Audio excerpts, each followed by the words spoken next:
4월 2일 금요일 말씀대로 365 시간입니다. 오늘 보실 하나님 말씀은 사무엘상 16장과 17장 말씀입니다. 인간적 욕망으로 인해서 세워진 사울 왕은 하나님께 버림을 받게 되었지만 하나님께서는 이미 하나님의 마음에 맞는 왕을 준비시켜 놓으셨습니다. 사무엘은 하나님의 명령을 따라서 베들레헴에 있는 이새의 집을 향해 갑니다. 이새에게는 8명의 아들이 있었습니다. 하지만 하나님께서는 사람의 외모를 보지 않고 중심을 보시는 분이시기 때문에 그 시간에도 양떼를 지키느라 사무엘이 왔던 그 시간에 자리에 있지도 않았던 막내 다윗을 택하여 기름을 부으시고 다윗은 여호와의 영에 크게 감동이 되는 사건이 나옵니다. 한편 여호와의 영이 떠난 사울에게는 악령이 내렸고 사울은 번뇌하게 되고 또 그 고통을 줄이기 위해서 수금을 잘 타는 다윗이 사울의 부름을 받게 되고 왕궁에서 이제 다윗은 일하게 됩니다. 사무엘상 17장은 우리에게 아주 익숙한 장이지요. 바로 다윗이 골리앗을 물리치는 통쾌한 이야기가 나오는 것입니다. 그 시대에 이스라엘을 괴롭히던 나라는 블레셋이었는데 그곳에서 거인 장수 골리앗이 이스라엘 군대를 조롱하며 싸움을 도두고 있었습니다. 3m가 넘는 큰 키에 약 60kg이 넘는 청동 갑옷을 입고 7kg이 넘는 쇠 창날을 들고 있는 골리앗의 모습은 참으로 공포스러웠을 것입니다. 그에 맞서는 자가 아무도 없으니 참으로 이스라엘 군대들은 스스로 메뚜기같이 보였을 것이고 전의를 상실할 수밖에 없었을 것입니다.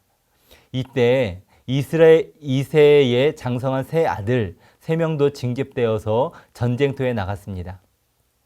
이새는 세 아들을 걱정하며 안부를 묻기 위해서 막내 아들 다윗에게 먹을 것을 챙겨주며 그들이 잘 있는가 안부를 살펴보고 오라고 합니다. 한 에바는 20리터입니다. 치즈도 10덩어리면 상당한 무게일 것이죠. 다윗은 어린 몸으로 20, 30km 정도 떨어져 있는 엘라 골짜기까지 걸어가고 있는 것입니다. 물론 나귀의 짐을 싣긴 했겠지만 어린 가장 막내 아들이 그 일을 감당하기엔 쉽지 않았을 것임에도 불구하고 어리지만 아버지가 신뢰하고 일을 맡길 수 있었던 다윗은 그 일을 맡고 가게 됩니다. 그 먼 길을 찾아온 다윗은 전장 한가운데 서서 이스라엘 군대를 조롱하는 골리앗을 보게 됩니다. 이스라엘 군대들은 골리앗의 도발에 두려워하며 도망하고 있지만 다윗은 이를 보고 거룩한 분노에 휩싸이게 됩니다. 이 블레셋 사람이 누구이기에 살아계신 하나님의 군대를 모욕하겠느냐라고 외칩니다. 그리고 사울 왕이 주는 거추장스러운 갑옷을 거절하고 맨몸으로 자기에게 익숙한 물매와 매끄러운 돌 5개를 찾아들고 전장에 서게 됩니다. 체구도 작고 나이도 어리고 생긴 것도 좀 예쁘장하게 생긴 다윗이 싸우겠다고 나서니 이를 본 골리앗이 얼마나 황당하고 기분이 나쁘겠습니까? 골리앗은 다윗에게 너가 나를 개로 여기고 막대기 하나 들고 왔느냐라고 이야기합니다. 그렇게 방심하고 있는 골리앗에게 다윗은 마주대하여 빨리 달려가다가 물매를 던져서 골리앗의 이마에 명중시킵니다. 그리고 골리앗은 쓰러지게 되죠. 어떻게 보면 어렸을 때 읽은 동화 같은 이야기지만 사실 승산 없는 게임만은 아니었습니다. 왜냐하면 다윗은 이전에도 양을 칠 때에 사자나 곰이 와서 양떼를 물어가려고 하면 다윗은 그들과 싸워서 양을 구했던 경험들이 있었기 때문이죠. 돌팔매로 사자와 또 곰을 물리셨던 경험이 있는 것입니다. 실제로 사사기 20장에는 베냐민 지파의 700명으로 이루어진 물매를 잘 던지는 병사들이 있을 정도였습니다. 전쟁에서도 그 고대 시대에는 그렇게 물매를 던지는 군사가 있었다는 것이죠. 게다가 골리앗의 이마가 얼마나 컸겠습니까? 맞추기가 다른 것들보다 쉬웠을 것입니다. 하지만 다윗이 이런 승산을 의지한 것은 아니지요. 다윗이 골리앗을 향해 외칩니다. 너는 칼과 창과 단창으로 내게 나아오거니와 나는 만군의 여호와의 이름 곧 너가 모욕하는 이스라엘 군대의 하나님의 이름으로 나아가노라. 참 멋진 말 아닙니까? 다윗은 자신의 물매를 의지하지 않았습니다. 자신의 실력과 승리와 경험을 의지한 것이 아니라 오직 승리를 주시는 여호와 하나님을 의지한 것입니다. 우리는 싸움을 앞두고 있을 때 최선을 다하여 준비를 하여야 되지만 우리의 싸움은 말이나 병거에 달려있지 않음을 반드시 기억하기 바랍니다. 하나님 손에 붙들린 물맷돌이 능력이 있는 것이지 그냥 길에 굴러다니는 돌멩이가 능력이 있는 것이 아닌 것입니다. 우리는 무엇을 의지하며 무엇을 자랑하며 살고 있습니까? 다윗처럼 겉모습은 볼품없이 보일지라도 그 안에 살아계신 하나님의 능력을 품고 당당하게 자신 있게 그리스도인으로서 크리스찬 자존심을 지키며 살아가는 성도 되시기를 바랍니다. 4월 2일 금요일이 되었습니다. 오늘 함께 나누실 말씀은 사무엘상 16장 13절입니다. 사무엘이 기름 뿔병을 가져다가 그의 형제 중에서 그에게 부었더니 이날 이후로 다윗이 여호와의 영에게 크게 감동되니라. 사무엘이 떠나서 라마로 가니라. 아멘. 이스라엘 국기 한복판에는 별이 그려져 있는데 흔히 다윗의 별이라고 합니다.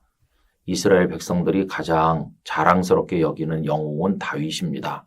그는 이스라엘의 전성기를 열었던 대단한 왕이죠.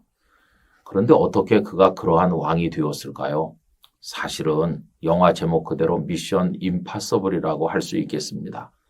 불가능한 일이었어요. 왜냐하면 그에겐 아무것도 없었기 때문입니다. 우선 그는 아버지와 형님들로부터도 지지를 받지 못했습니다. 사무엘이 왔을 때 그 아버지는 그를 부르지조차 않지 않았습니까? 그런가 하면 그의 가문도 내보일 게 별로 없는 저 시골 베들레헴에 목축을 하는 지극히 평범한 가문이었습니다. 또 그렇다고 그에게 무슨 군사력이 있는 것도 아니고 아무것도 없는 것이죠. 더군다나 그가 지금 왕이 될 꿈을 꾼다는 것은 이미 사울이라고 하는 왕이 엄연히 존재하는데 이건 반역행위가 아니겠습니까? 여러분, 시골 목동에 불과한 그가 왕이 될 꿈을 꾼다는 것은 누가 보아도 어리석어 보이고 비웃음을 살 만한 일이었다고 하겠습니다. 그렇게 형편없는 다윗이었는데 어떻게 대단한 이스라엘의 왕이 되었을까요? 오늘 본문이 그 비결을 보여주고 있는데 다시 한번 읽겠습니다. 사무엘이 기름 뿔병을 가져다가 그의 형제 중에서 그에게 부었더니 이날 이후로 다윗이 여호와의 영에게 크게 감동되니라. 사무엘이 떠나서 라마로 가니라 라고 되어 있습니다. 그 비결은 다른 게 아니라 여호와 하나님의 영이 다윗에게 크게 감동했기 때문입니다. 다시 말하면 하나님의 성령이 다윗과 함께한 것이죠. 하나님께서 그와 함께 계셨습니다. 그날 이후로 하나님께서는 그의 전부가 되셨고 그의 길을 열어주신 것을 볼 수 있습니다. 골리앗과 맞서서 승리하게 하심으로 다윗이란 인물이 있다는 것을 모든 이스라엘 백성들 앞에 알게 하셨습니다.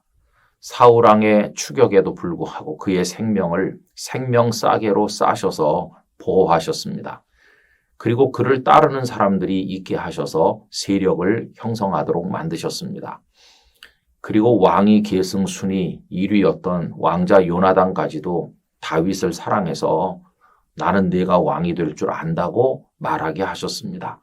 요나단은 다윗이 왕이 되어야 될 것을 알았고 또 지지했습니다.